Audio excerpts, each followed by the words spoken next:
Nous allons maintenant passer à la correction de l'exercice 2.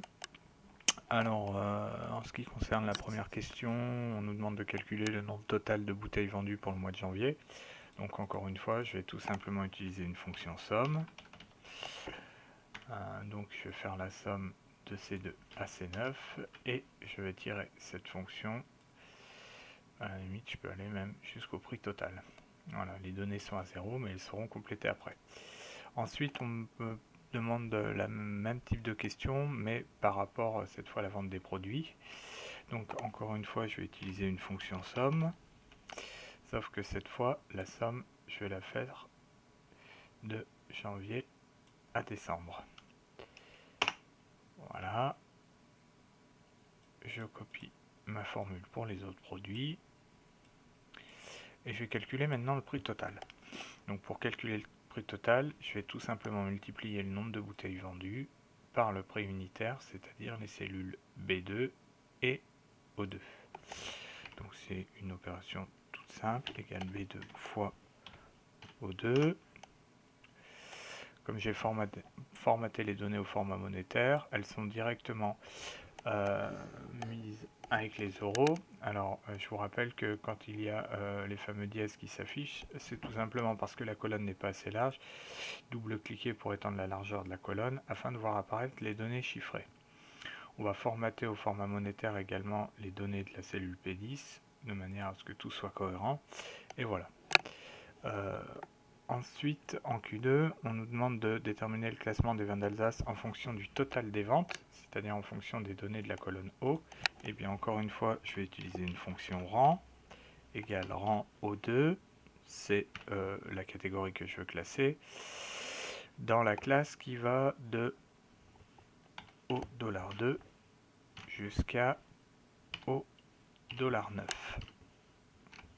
Ça va me permettre de déterminer le classement des vins d'Alsace et je vais pouvoir fonctionner de la sorte. Alors ensuite, on me demande d'afficher avec une trame de fond verte le nom du vin qui a été le plus vendu. Donc pour ce faire, je vais utiliser le formatage conditionnel et je vais notamment me servir des données que je viens de calculer au niveau du classement. Pourquoi? Eh bien tout simplement parce qu'on va se rendre compte que celui qui est le plus vendu, en termes de bouteilles, c'est bien le vin qui arrive premier au niveau du classement. Donc je vais utiliser le formatage conditionnel, je vais utiliser une formule, et cette formule, elle va me permettre de poser la question, est-ce que la donnée en Q2 est égale à 1? Si c'est le cas, alors effectivement, ça correspondra au plus vendu, sinon il regardera les autres colonnes. Donc je vais sélectionner déjà les données sur lesquelles je vais réaliser la mise en forme conditionnelle. Je vais cliquer donc sur le bouton mise en forme conditionnelle. C'est une nouvelle règle que je vais faire, donc je vais cliquer sur l'item nouvelle règle. Et là, je vais choisir la dernière option, c'est-à-dire utiliser une formule pour déterminer pour quelle cellule le format sera appliqué. J'ai la possibilité de rentrer la formule, donc la formule va être toute simple. Je vais poser la question égale, on pourrait considérer ici que le égal veut dire est-ce que Q2 est égal à 1? Alors si c'est le cas, eh bien je vais appliquer un format, c'est-à-dire une trame de fond verte, donc je vais cliquer sur le bouton format, et là je vais aller dans remplissage, et je vais prendre le vert. Ok? Donc à partir de là, vous remarquez que c'est bien les vins de Bordeaux qui apparaissent en vert, et effectivement c'est celui qui a la plus grande valeur.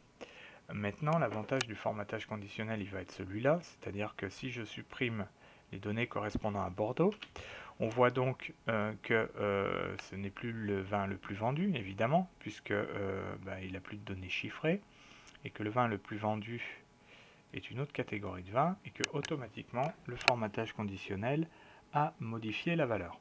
Je vais revenir en arrière pour retrouver des valeurs qui soient correctes par rapport à l'exercice, et on voit qu'effectivement, les vins de Bordeaux sont les vins les plus vendus.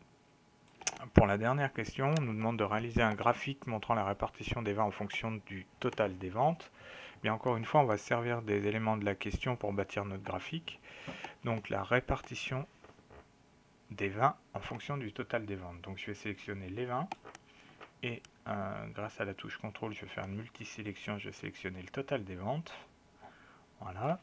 Et à partir de là, comme on me demande une répartition, eh bien, je vais utiliser un diagramme circulaire je vais cliquer sur le menu insertion, je vais prendre les graphiques en secteur, je prends un graphique en 2D, c'est préférable, et vous remarquez que votre graphique se réalise tout seul dans la mesure où les données ont bien été sélectionnées. À partir de là, il ne me reste plus qu'à ajouter un titre, donc toujours pareil, disposition, titre du graphique, je vais mettre au-dessus du graphique. On peut éventuellement enrichir le graphique en insérant des étiquettes de données. Donc je sélectionne les éléments de mon graphique, je fais un clic droit et j'ajoute les étiquettes de données. Si on veut être plus précis, on peut formater ces étiquettes de données afin de les faire apparaître en pourcentage par exemple. Donc je vais sélectionner par exemple mes étiquettes de données, je fais un clic droit et je sélectionne l'item mettre en forme les étiquettes de données. À partir de là, je vais décocher valeur, je vais prendre pourcentage et au niveau du nombre, je vais bien prendre pourcentage histoire d'avoir 2 décimales pour que ce soit plus précis. Voilà, donc mon graphique est bien représenté, vous pourrez remarquer que maintenant les données s'affichent en pourcentage.